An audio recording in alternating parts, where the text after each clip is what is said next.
Prieks jūs visus redzēt. Un šodienas tēma, svētdienas tēma ir uzticības kultūra. Tad uzticams cilvēks, tāds cilvēks, kas ir atbildīgs. Tāds cilvēks, kuram var pilnībā uzticēties. Un tāds, kas ir uzticīgs saviem principiem, kas ir izturīgs.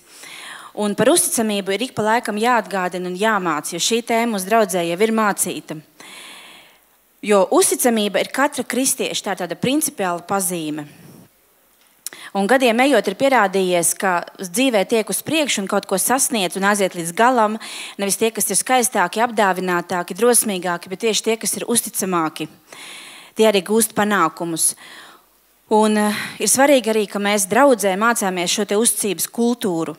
Uzticības kultūra draudzē tas ir veids, kā mēs domājam, veids, kā mēs rīkojamies.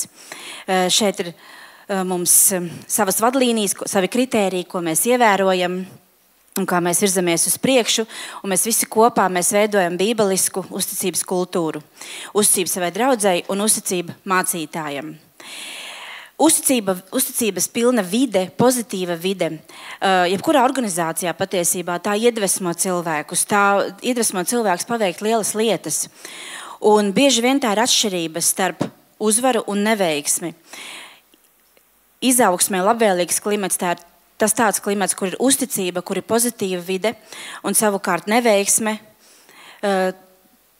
tāds klimats, kur ir negācijas un kur šī uzticības kultūra netiek mācīta.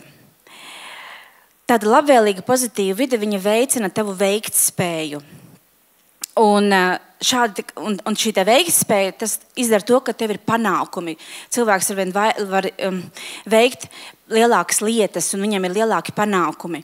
Un šī kolektīvā enerģija savukārt, viņa palīdz arī pārējiem saņemties un iet uz priekšu un sasniegt daudz vairāk.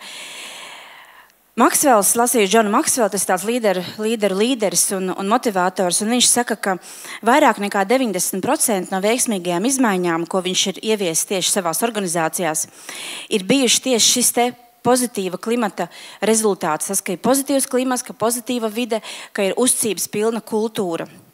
Un cilvēki to novērtē, un tas palīdz attīstīt viņu potenciālu. Un lielu uzņēmumu vadītāji, tādi, kas veido šo te uzticības pilnu vidi, viņi brīnās par tiem uzņēmumiem, kuri cenšas varbūt pārvilināt kādus savus profesionālus cilvēkus, profesionāļus, jo viņi saka tā, ka, tu vari pārvilināt kādu labu profesionāli, bet tad tev ir jānomā arī tā vide, no kuras viņš nāk, jo bez vides arī šis te profesionālis, viņš nekur tālu netiks. Svarīgi ir tieši vide, kurā šis te cilvēks aug, attīstās un iet uz priekšu. Tātad mums ir svarīgi veidot tādu vidi ap sevi.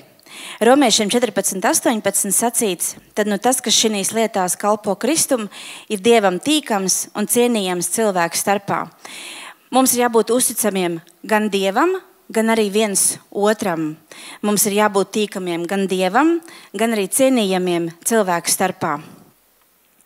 Mūsu draudzes cilvēkos gadiem ejot, es pat esmu pamanījusi tiešām cieņu un mīlestību vienam pret otru, arī pret mācītāju. Un šie cilvēki tiek mīlēti un vērtēti un cienīti. Un mūsu vidū nav īpaši pieņemts runāt negatīvi par kalpotājiem vai aiz muguras izteikt kādas asas dzēlīgas piezīmes. Mēs esam mācījušies to, ka, ja kaut kas ir sakāms, mēs risinām problēmu aci pret aci. Un tādas aprunāšanas lietas šajā draudzē ir manītas gaužām maz. Un cilvēki šeit viņi vērtē un ciena uzticību. Taču par to ir arvien jāmāc un jāatgādina, jo, neusticība tā neatnāk vienā dienā. Šis te process, tas nenotiek vienā dienā. Un vairums cilvēku, viņi varbūt pat neuztraucas par to faktu, ka viņi varētu lēnām atslābt un kļūt neusticami. Taču ir kaut kādas dažas neusticamības pazīmes vai pakāpes, par ko būtu jārunā un jāpievērš uzmanība, lai mēs varētu laicīgi ar to cīnīties. Un mēs visi esam lasījuši arī Dāgu Hevardu Millu, lielākā daļa no mums, un viņš runā par vairākām tādām neusticamības pakāpēm. Un pirmais, par ko viņš runā, tas ir neatkarības gars. Viņš saka, persona, ja pieder kādai grupai vai kādai draudzei ar šo te neatkarības garu, viņi tā kā Tad tie organizācijas vai draudzes likumi vai noteikumi īsti viņu neietekmē. Šī persona dara pati, ko viņa grib un kā viņa grib. Piemēram, visi gavē sestdienu, šī persona izdomā, viņa gavēs trešdienu. Vai visi dodās uz draudzes tādu un tādu pasākumu, šī persona noteikti dosies uz kaut kādu savu pasākumu. Tātad, ja tu piedari kādai organizācijai, tu īsti neesi neatkarīgs no šīs organizācijas. Ja tu esi kādā futbola komandā, tad jau tu esi tur labprātīgi, bet tu spēlē pēc viņu noteikumiem. Tātad svarīgi ir, ka mēs iekļaujamies draudzes mācībā, tajā plūsmā, tajā straumē, kur draudze virzās, ka mēs esam, vismaz cenšamies, ka mēs cenšamies tur būt. Otrā pakāpe ir apvainošanās. Mateja 24:10 sacīts, daudzi apgrēcināsies un viens otru nodos un viens otru ienīdīs. Cilvēki, viņi nodod, ir spējīgi nodot, teikšu tā, spējīgi daudz ātrāk nodot un uzmest otru cilvēku, tad, kad viņi ir apvainojušies. Un Dārgs Heverts Mils pats saka, ka viņš vienmēr cenšas sargāties no tādiem cilvēkiem, kas ir ievainoti un kas nav tikuši galā ar saviem ievainojumiem.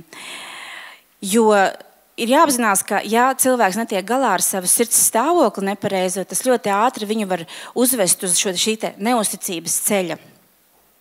Ir jāizanalizē savas sirds, vai esmu vecs koks vai jauns koks. Jo vecu koku nevar locīt, viņš lūst. Bet jauns koks ir tāds, ko tu vari pamācīt, kurš ir gatavs pārmaiņām un kurš ir gatavs arī pamācībai. Ir svarīgi, ka mēs veidojam uzticamu raksturu, ka tas ir mūsu dzīvesveids. Ir cilvēki, kuri ļoti ātri iekarst, kļūst tādi reakcionāri, sacepjās ātri par niekiem, tāda varbūt slimība reakcija. Un ir jāapzinās, ka uzticams māceklis, tāds cilvēks, kas grib mainīties, viņš nedusmosies uzreiz, nereaģēs ar milzīgu pretestību. Piemēram, ja viņam kāds izsaka kādu aizrādījumu vai piezīmi vai labo, viņu palabos, jo viņš centīsies darīt visu, kas viņu varētu darīt par labāku cilvēku. Nedaudz par to apvainošanos, es gribētu pie tā pakavēties un par to parunāt. Un lasīju kādu grāmatu, kurā ir runa par 4 tādām nemainīgām patiesībām, ja runājam par cilvēkiem ar aizvainošanos, tie, kas ir ļoti ātri aizvainojas, tie, kas ir paštaisni, jo patiesībā esmu pamanījusi arī gadiem ejot, ka tieši apvainošanās, ja to ātri netiek galā, tas var būt tāds pirmais solis un ļoti visātrākais solis, ka cilvēks, ka viņš kļūst neusticams un ka viņš atver savas durvis daudzām nesvētībām. Tāpēc tā pirmā lietiņa ir ar to ļoti jātiek galā. Varbūt tas vairāk attiecas uz sievietēm, bet tomēr es domāju, ka arī vīriešiem šīs lietas nav svešas. Tātad pirmā patiesība ir, ka mums apkārt ir daudz apvainojušos cilvēku, daudz sāpinātu cilvēku. Mums apkārt tādi cilvēki, kuriem dvēselēs ir daudz sāpju. Arī tad, ja viņi neizrāda to. Un 19. gadsimtā dzīvoja kāds filozofs, vācu filozofs Schopenhauers, un viņš tāds diezgan pesimistisks.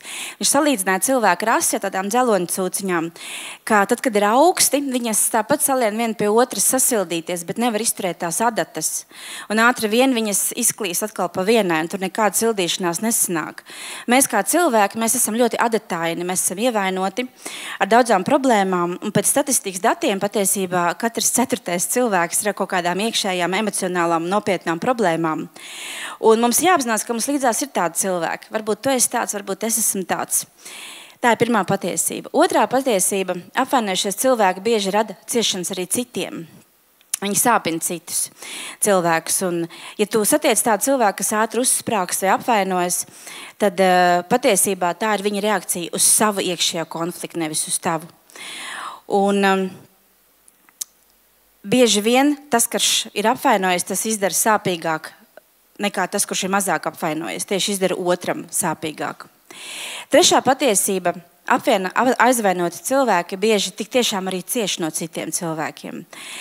Viņiem šķiet, ka visi viņiem dara pāri, gan grupiņas cilvēki, gan grupiņas vadītājs. Visi ir vainīgi un visi viņiem noteikti nodarīs pāri. Tas ir līdzīgi kā tevi skabarga pirkstā un kāds tam pieskarās tam pirkstam, bet ne jau vainīgs ir tas, kas pieskārās tam pirkstam, bet tas, kuram tā skabarga jārisina ir problēma ar šo te skabargu. Lūk. Bībelē mēs lasām, ka Dāvids bija ķēniņam Saulam tuvs cilvēks, un viņš veiksmīgi arī vadīja Saula karaspēku. Un karaspēkam atgriežoties mājās, sievas dziedāja slavas dziesmas un teica ar vārdiem, ka Sauls ir nosits 1000, bet Dāvids ir nositis 10 000. Un Sauls par to ļoti sadusmojās un apvainojās. Un no tās dienas sākot, Sauls viņu attālināja Dāvidu no sevis, un viņš tā kā neņēma viņu vairs tuvu sev blakus. Un tas ļoti bieži notiek, ja cilvēks ir iekšēji nedziedināts, viņš attālināsies, ieturēs distanci un nodrošināsies tā kā pret nevēlamām sekām. Un 4. patiesība – aizvainoti cilvēki, sāpinot citus un saņemot aizvainojumus no citiem, bieži nodara ciešanas paši sev. Tas tā kā, kad tu uzsprāksti, tad tu tā kā sadedzini tiltus, tu uzspridzini tiltus, sajauc attiecības, iznīcina attiecības ar cilvēkiem. Šie cilvēki bieži vien, kas tā dara, viņi staigā ar skābu seju, no viņiem ir grūti sagaidīt kādu pateicīgu attieksmi, pateicīgu sirdi, ka viņš ir draudzē, ka viņš ir glābs, ka viņam ir cilvēki apkārt. Ar šīm problēmām ļoti laicīgi ir jātiek galā, jo tas var aizvest nepareizā virzienā. Ir jāprot savaldīt savu nepareizo attieksmi. Un uzticami cilvēki, viņi labprāt mainās, labprāt atzīst savas kļūdas, labprāt apspriež sāpīgas jautājumus, labprāt mācās no citu pieredzes, labprāt risina problēmas. Bet aizvainot cilvēki, jeb tādi, kas ir uz neusticības ceļa, viņi negribīgi mainās, nelabprāt atzīst savas kļūdas, negribīgi apspriež sāpīgus jautājumus, nelabprāt mācās no citu pieredzes un negribīgi risina problēmas. Kā rīkoties, ja blakus tev ir šāds cilvēks? Nepalielini šī cilvēka sāpes, jo šādiem cilvēkiem ir tendence dzēst uguni ar uguni, jeb sāpes ar sāpēm. Viņi noteikti sitīs pretī. Vienkārši, ja tev tāds cilvēks ir blakus, piedod viņam un turpini savu ceļu tālāk. Tā tu viņam varēsi vislabāk palīdzēt vai arī parunā ar viņu.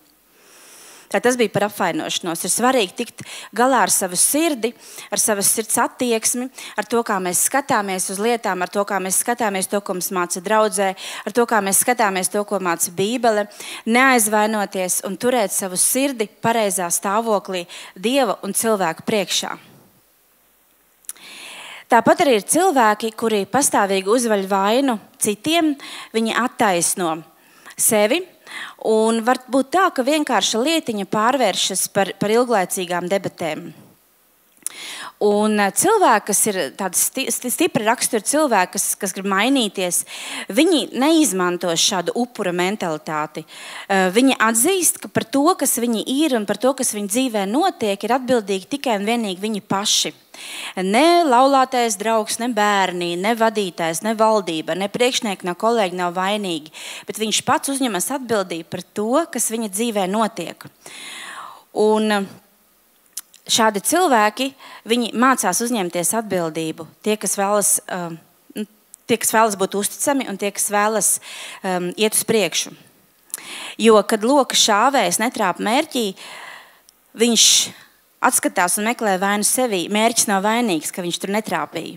Bet cilvēkam jāskatās uz savu sirdi un mazāk meklēt attaisnojumus savai rīcībai, bet analizēt sevi un būt tādam elastīgam kā jaunam kokam, kurš vēlas mainīties un iet uz priekšu. Interesanti tāda atziņa lasīja arī no Maksvela, ka viņš saka tēlo, līdz tu mainies. Tēlo, jo tu vienīgais uz visas pasaules, tas esi tu pats, kurš var uzlabot savu attieksmi pret lietām, kā tu redzi. Un citiem vārdiem sakot, izliecies, cik tu vari par to cilvēku, kāds tu gribi būt. Lūdzu par to, bet izliecies un rīkojies tā, kā tu gribi sevi redzēt. Jo izmaiņām vajag rīcību. Lai tavā raksturā būtu izmaiņas, tam nepieciešams, ka tu sāc rīkoties. Un tad, agri vai vēl, tava pozitīvā rīcība novedīs tev pie pozitīvas attieksmes. Un Henrijam Fordam ir taisnība. Viņš ir teicis tādus vārdus: vienalga, vai tu domā, ka tu spēj, tev ir taisnība. Un ja tu domā, ka tu nespēj, arī tad tev tur ir taisnība. Lūk, ir svarīgi, ka mēs izkopjam sevī šo te uzticamu raksturu, ka mēs strādājam pie tā, ka mēs analizējam, ka mēs pievēršam uzmanību arī sīkumiem un tādām mazām lietiņām.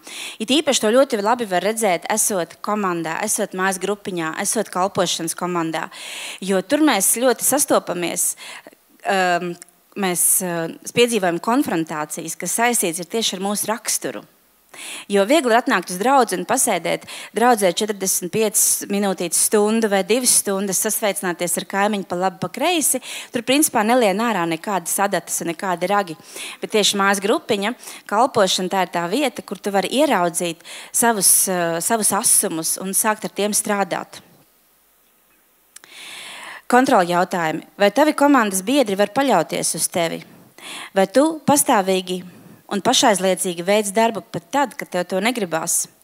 Vai tu velti laiku, lai saskaņotu savas personīgās prioritātes ar komandas prioritātēm? Mums katram ir komanda. Es domāju, ka mājas grupiņa, tā ir mana komanda, tā ir tava komanda. Un atrodi kādu, kam atskaitīties. Atrodi kādu, kuru cieni, un jautā viņam palīdzēt tev pildīt savas saistības. Atrodi kādu, kurš turēs tevi pie vārda. Es domāju, mums mājas grupiņās tas ir ļoti, tas jau tur, šī sistēma jau tur darbojās. Tev tikai jāpieņem, ka tas ir patiesībā, lai tev palīdzētu. Un jā, interesanti par komandu runājot, par komandas darbu. Piemēram, tādas futbola komandas kā Notre Dame, es neprotu izrunāt smuki, ja, bet Notre Dame ir viena no visu laiku labākajām koledžas futbola komandām. Viņiem interesanti tas, ka uz saviem krekliem netiek norādīti spēlētāju vārdi un uzvārdi. Un viņu treneris reiz paskaidroja, kāpēc uz spēlētāju krekliem nav vārdi un uzvārdi. Un treneris teica šādi: mēs uzskatām, ka Notre Dame iniciāļi ND ir vienīgais nepieciešamais identifikators. Ja tava prioritāte ir komanda, nevis tu pats, tad kas cits tev ir nepieciešams? Uzvarētāju komandās ir spēlētāji, kuri komandas labklājību, tā var teikt, nostāda augstāk par sevi. Viņi vēlas spēlēt savā lauciņā. Jā, tu esi cilvēks aicināts un spēlēt savā lauciņā un izdarīt lietas uz maksimumu labi, bet viņi īsti komandas spēlētāji ir gatavi darīt visu, kas nepieciešams, lai parūpētos par visu komandu kopumā, neizvirzot savas egoistiskās vēlmes vai savus egoistiskos mērķus, nosacījumus grupiņas biedriem vai komandas biedriem. Viņi ir gatavi upurēt savu lomu lielāka mērķa labā. Vai esi gatavs šodien darīt visu, kas nepieciešams tieši komandas labā? Es domāju, Tagad tas pasakāms ir 3 teikumos, bet tas, protams, ir darbs ar sevi ikdienas. Katru dienu mēs strādājam pie savu raksturu, katru grupiņu, katru dievkalpojumu, katru kalpošanas lietu darot. Mums ir iespēja šīs lietas trenēt un mainīties. 3. solis, tad pirmais bija neatkarība, 2. bija apvainošanās, 3. ir pasivitāte. Pēc tam, kad cilvēks ir apvainojies un sarūktināts, ļoti bieži viņš kļūst pasīvs. Un, kad persona atrodas šajā pasivitātes stāvoklī, tad viņa tā kā sevi nodala no visa. No kur vairs neiesaistās. Viņi iespējams sēž maliņā, klusu visu vēro ar tādu attieksmi, ka es vairs nekādu kalpošanu negribu uzņemties, palikšu kāds esmu, lieciet mani mierā, viss jau kārtībā. Es nerunāju par tiem cilvēkiem, kuri paši par sevi ir ļoti varbūt klusi un uz sevi vairāk tā introverti, bet par cilvēku, kas līdz šim ir bijis aktīvs un visur ir iesaistījies. Tā kā ir svarīgi arī pievērst uzmanību, ja mēs esam tā kā norobežojušies maliņās, esam kļuvuši par maliņā sēdētājiem, nekur neiesaistāmies vairs. Un šāda bezdarbība patiesībā viņa var novest arī pie nepareizas draudzības, pie nepareizām attiecībām, un nevienas attiecības nav maznozīmīgas, tam mēs arī bišķi vēlāk pieskarsimies. Un 4. pakāpe ir kritizēšanas pakāpe. Draudzē šie cilvēki, viņi atrod dažādas kļūdas. Vienalga, vai tas būtu svētrunas temats, vai dievkalpojuma kārtība, vai grupiņas norises gaita. Un cilvēki šādi pamana visu, kas netiek izdarīts. Mirjama patiesībā arī viņa sāk kritizēt Mūzu, lai gan līdz tam viņa bija sekojusi viņam visu ceļu ārā no Ēģiptes un tā tālāk. Kaut kas bija noticis, viņa kļuva par kritizētāju. Viņa pat sāka izplatīt ziņas par Mūzes laulības problēmām. 4. Mūzes 12.1. Tad Mirjama un Ārons cēla iebildumus pret Mūzu. Tad viss ir atkarīgs no tava skatu punkta. Lietas vērtība tiešām ir atkarīga no tavām acīm. Kā tu uz to skaties, kā tu uz to redzi. Vai tu skaties ar kritizējošām acīm uz lietām, vai tu skaties ar mīlestības pilnām acīm. Ja šī ir mana draudze, ja šī ir mana ģimene, tad es skatīšos ar mīlestības pilnām acīm uz to, kas notiek apkārt. Tāds neliels tāda līdzība. Pie kāda mācītāja atnāca kāda sieviete, un viņa saka, es vairāk nenākšu jūsu draudzē. Un šis mācītājs, viņš jautā, kādēļ tā? Un šī sieviete saka, es esmu ievērojusi, ka dievkalpojuma laikā daudz sēž telefonos, tur koridorī cilvēki stāv un klačojas, aprunā. Ir arī tādi, kuru dzīvesveids vispār nebūtu nav kristīgs, un viņi visi ir liekuļi. Un mācītājs, viņš bija pieredzējis gudrs mācītājs, viņš šai sievietē teica, labi, pirms jūs izlēmiet tiešām, vai jūs iesiet projām vai neiesiet projām no draudzes, vai jūs varētu priekš manis izdarīt vienu mazu lietiņu. Sieviete teica, jā, protams. Mācītājs saka, paņemiet glāzi ūdens un 2 reizes apstaigājiet baznīcu, tā, lai ūdens neizlītu. Labi, es to izdarīšu, viņa teica. Pēc tam, kad viņa atgriezās, viņa sacīs, to esmu izdarījusi, un mācītājs viņai prasīja, vai jūs redzējāt šajā brīdī, kad jūs gājāt apkārt kādu, kurš runā pa telefonu, kādu, kurš klačojas vai slikti izturas? Sieviete atbildēja, nē, es neko neredzēju, jūs bija koncentrējusies uz glāzi, lai ūdens neizlītu. Un mācītājs atbildēja, tad, kad jūs koncentrēties uz kalpošanu Dievam, kad jūs koncentrēties uz iešanu Dieva lietās, uz to, lai darītu Dieva darbu, jums vienkārši vairs neatliek laika iegrimt negācijās. Lūk, tā ir pareiza attieksme, kas mums būtu arī jākultivē, skatīties uz sevi, pirmām kārtām uz sevi skatīties, kas notiek ar manu sirdi un kas notiek ar manu dzīvi. 5. pakāpe ir politiskā pakāpe. Šī persona cenšas iesaistīt citus savās pretēja raksturu idejās. Viņi noteikti zina, ka kaut kāda liela problēma ir notikusi, par kuru varbūt neviens vadītājs nezina, ne mācītājs zina, bet viņš ir ieraudzījis specifisku problēmu, kur viņš tagad risina un pulcina ap sevi cilvēkus. Tas bija tieši tas, ko darīja Dāvida dēls Absaloms. Absaloms tika sāpināts, tad, kad viņa tēvs Dāvids nereaģēja uz to, ka viņa māsa tika piesmieta, māsa Tamāra. Tā bija viņam apvainošanās fāze Absalomam. Viņš bija apvainojies. Tad Absaloms 2 gadus viņš klusēja, viņš neko neteica. Tā jau bija pasivitātes fāze, 2. Pēc tam viņš kļuva ļoti analītisks attiecībā uz sava tēva valdīšanu, tā tālāk kritizēšanas fāze. Tas bija 3. 4. Beidzot viņš sāka pulcināt sev apkārt cilvēkus un norādīt uz sava tēva slikto valdīšanu. 2. Samuela 15.3. Absaloms mēdz sacīt cilvēkiem, kas gāja viņam garām, kas uzturēs viņu tuvumā, Absaloms mēdz sacīt, redzi, tava lieta ir laba un taisna, bet no ķēniņa puses tev nav sagaidāmas dzirdīgas ausis. Bībelē mums stāsta, ka Absaloms nosēdās pilsētas vārtos, un kad kāds nāca, lai apraudzītu ķēniņu, tad viņš tiem jautāja par problēmām un tā kā norādīja uz to, ka ķēniņam jau vispār nav laika, ka viņš ir aizņemts un ar visādām lietām. Patiesībā šī ir kļūda, ko iespējams kādi grupiņu vadītāji izdara vai aizņemtības dēļ, vai arī nolaidības dēļ neatrod laiku saviem cilvēkiem parunāties, tos aprūpēt, padraudzēties, un cilvēki iedraudzējas ar citiem cilvēkiem, kas varbūt nav tie īsti labākie draugi, jo viņi sajūt, ka šie cilvēki ir daudz pieejamāki, tuvāki, viņi uzklausa viņus. Un Izraēla tie ļaudis, viņi bija sajūsmināti par Absalomu. Viņi neaizrādīja Absalomam, ka viņš nepareizas lietas runā, jo Absaloms bija skaists, viņš bija pievilcīgs, viņš bija draudzīgs, viņš bija smaidīgs. Un cilvēki, viņi klausījās viņā. Un 2. Samuela 15.6. sacīts, ka Absaloms zaga Izraēla vīru sirdis.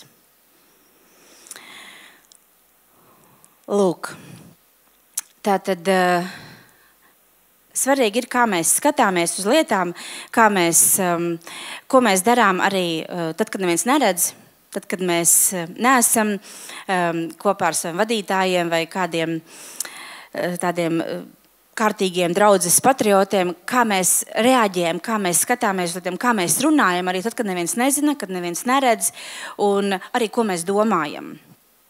Un 6. pakāpe ir pievilšana. Šeit ir tendence cilvēkiem domāt, ka viņi ir kaut kas vairāk nekā tie cilvēki, kas viņiem ir palīdzējuši pacelties. Padomā, tu šajā draudzē, tev dzīve izmainījusies, un noteikti tur ir bijis cilvēks mums mācīties pirmkārt. Tad varbūt arī tavs vadītājs, varbūt vēl kādi draudz cilvēki, kas ir palīdzējuši tev kļūt par to, kas tu esi šodien. Un cilvēkiem, kuri sāk pelnīt labu naudiņu, vai kuri īsteno to, kas viņiem pirms tam dzīvē nebija bijis, apprecās, viņiem ir labs biznesiņš, viņiem ir varbūt veselība uzlabojusies. Bieži vien ir tendence aizmirst tos, kuri bija par viņiem parūpējušies agrāk, pateicoties, kuriem šodien viņu dzīve ir uzplaukusi. Un Jēzus, viņš saka, jā, tu vari darīt lielākas lietas, nekā es pats daru. Jāņa 14:12. Kas man ticas, arī tos darbus darīs, ko es daru, un vēl lielāks par tiem darīs. Jēzus priecājas, ka viņa mācekļi dara lielākas lietas. Un, ja runājam par kalpošanu, tad Bībelē rakstīts, ka Jēzus piecēla no nāves tikai 3 cilvēkus, bet Smits Vilsfords apmēram 20 cilvēkus piecēla no nāves. Vai arī Reinhards Bonke pulcināja savos dievkalpojumos miljonus, un pie altāra iznāca pieņemt Jēzu 3,5 miljonu. Ja, tāda dievkalpojuma viņam bija. Bet vai tāpēc viņi ir lielāki? Šis fakts nepadara viņus lielākus par Kristu. Jēzus joprojām ir kungs un kungu kungs un ķēniņš. Tā kā vienmēr atceries, ka tu esi joprojām tas pats tu, un vienmēr tavā dzīvē ir bijuši cilvēki, kam tu esi pateicīgs par to, kur tu esi šodien. Un 7. pakāpe ir atklāta sacelšanās. Uzticīgi cilvēka pazīmes, tad daži punkti, kā kļūt par labu palīgu. Nekļūst par kritikas uztvērēju. Nevajag tev to. Otrs punkts. Labi palīgi, tādi cilvēki, kas vēlas būt uzticami, viņi pieliek varbūt arī papildus pūles, ja nepieciešams, vēl ārpus viņu pienākumiem konkrētajiem. Viņi dara savu darbiņu ar uzticēto pienākumu ar entuziasmu, ar prieku, viņi ir gatavi darīt mazus darbiņus. Jēzus mācekļi arī, viņi darīja daudz mazu lietiņu.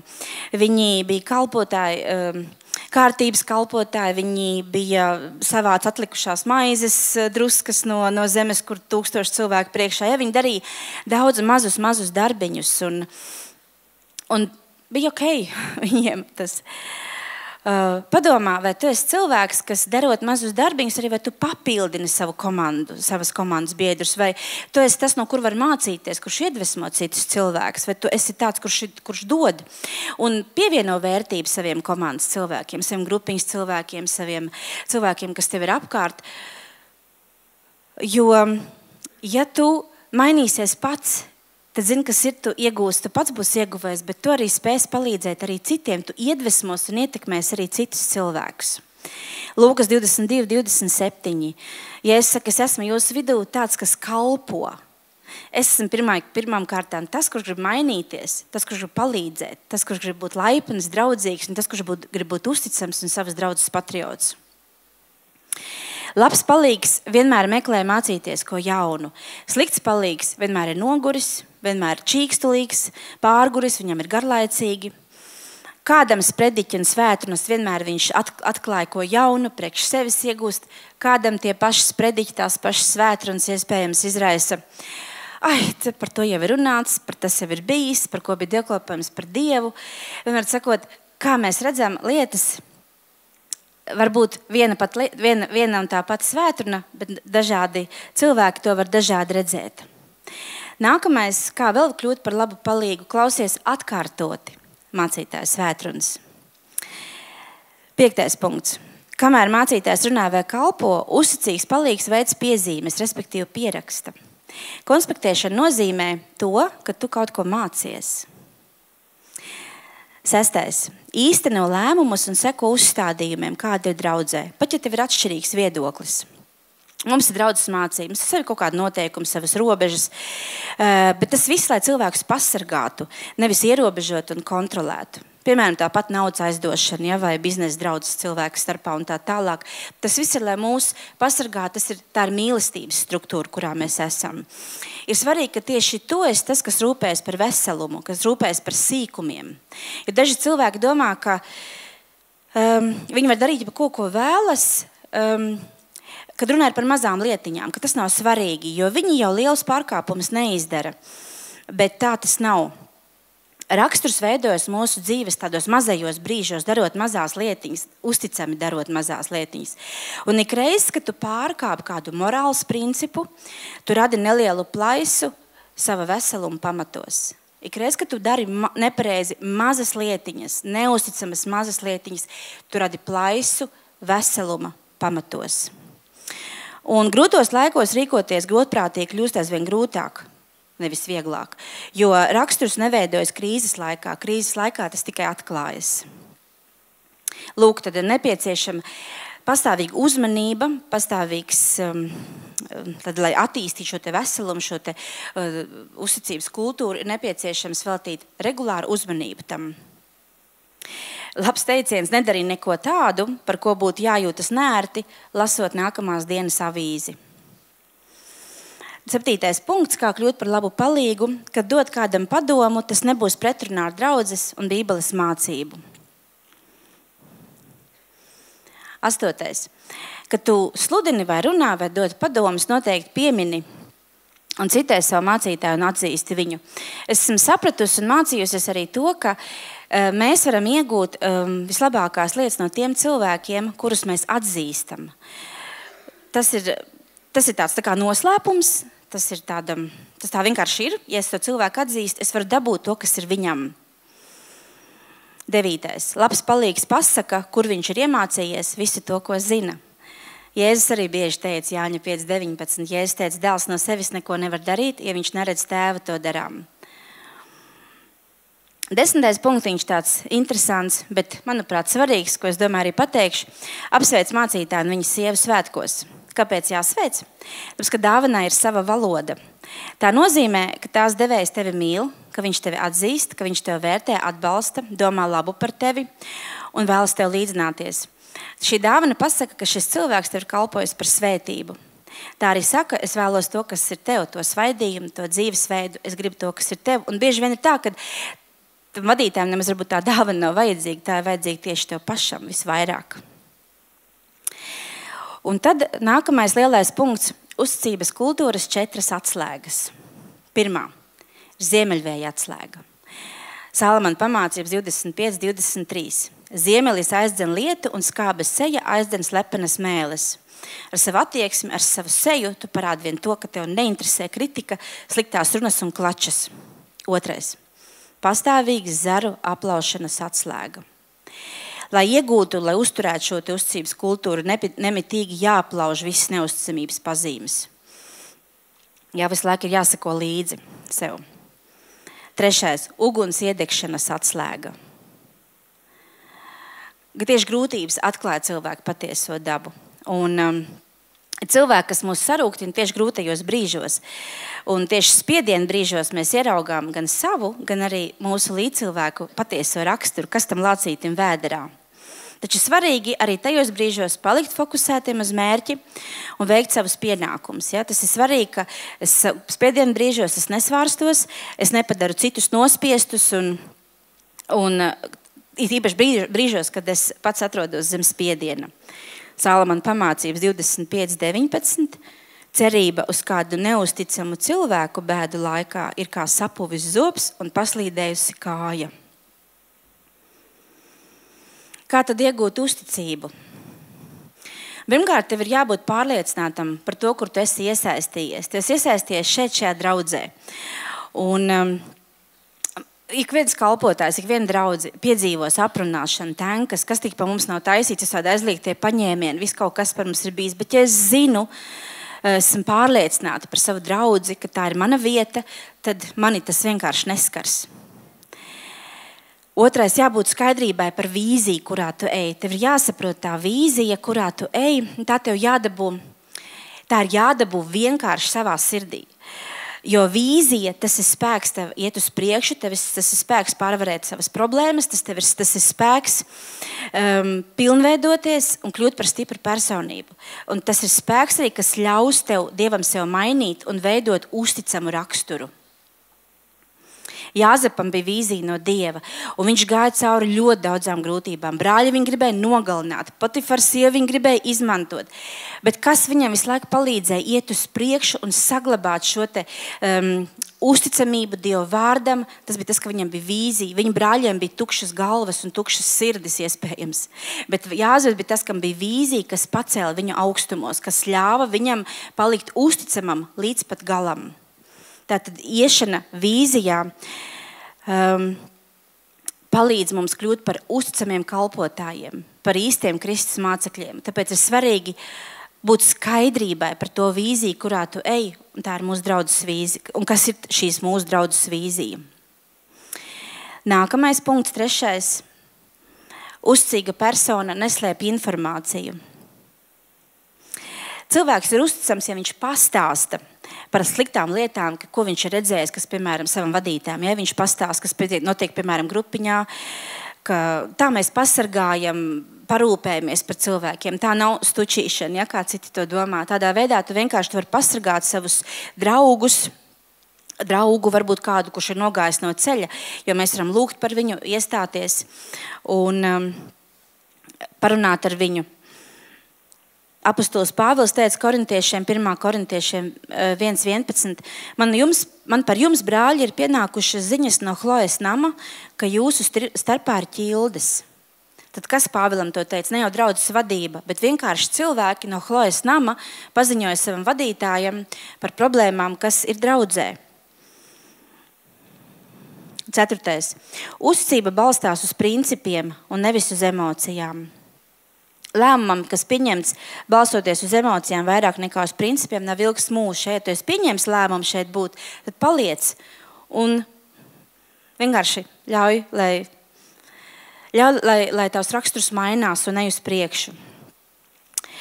Uzticība tev var maksāt varbūt arī kādas fiziskas lietas vai attiecības vai draudzību.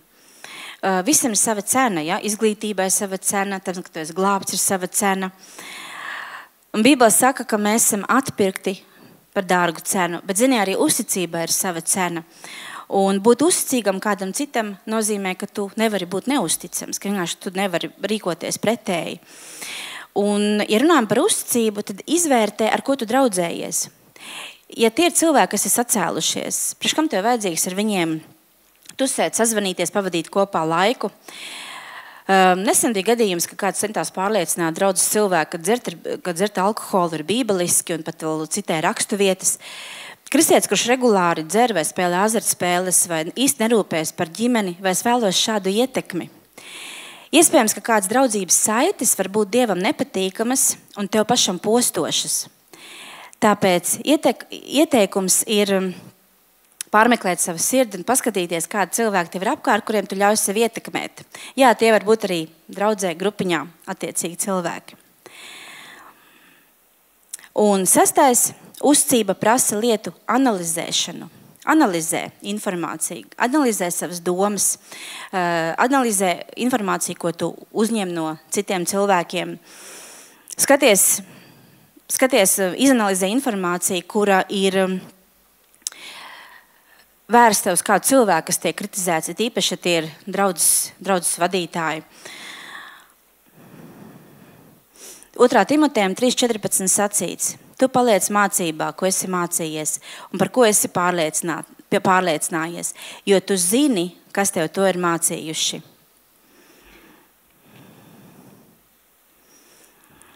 Un noslēgumā, zini, lai cik veiksmīgi, lai cik svarīgi, lai cik panākumiem bagāti cilvēki mēs arī nebūtu, lai cik mēs būtu labi vai slikti vai ar vai bez kaut kādām lietām, kas mums traucē, zini, vienalga mums ir vajadzīgi cilvēki apkārt, mēs esam vajadzīgi viens otram.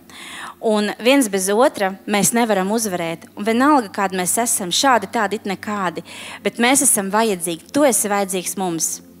Un katrs viens cilvēks šajā draudzē ļoti vērtīgs un ļoti, ļoti svarīgs.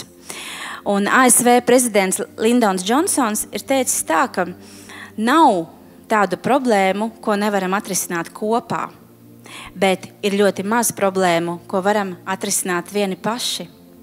Tā kā, lai Dievs tev svētī, esi uzticams, cīnies par to, lai uzticamība būtu tavs dzīvesveids un cīnies par to, aiziet līdz galam, bet kopā mēs varam un kopā mums arī viss izdosies. Lai Dievs tev svētī.